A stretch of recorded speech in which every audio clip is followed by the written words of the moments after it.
are you? Have you come prepared to code? Good. Let's code. Last lesson, we introduced two conditional statements.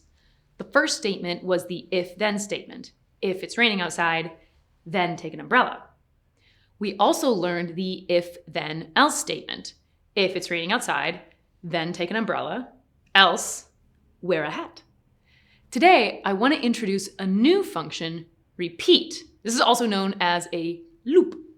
Loops are great when you need something to happen over and over again.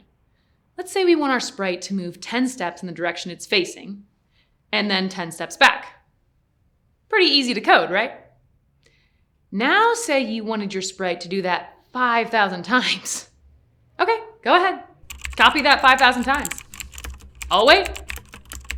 Mom, I hate coding. This is so stupid. Actually, what you want to do here is just use the repeat block and enter the number of times you want the computer to repeat the action.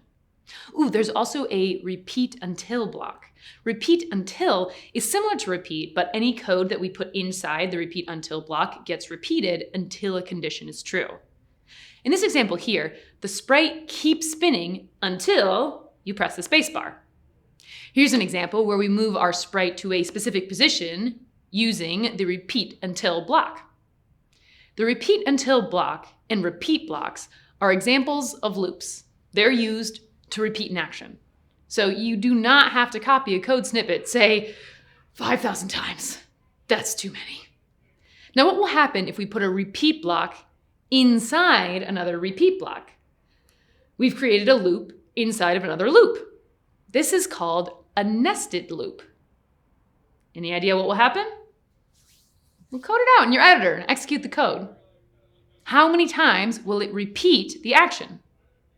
Stop all is a command that ends the program.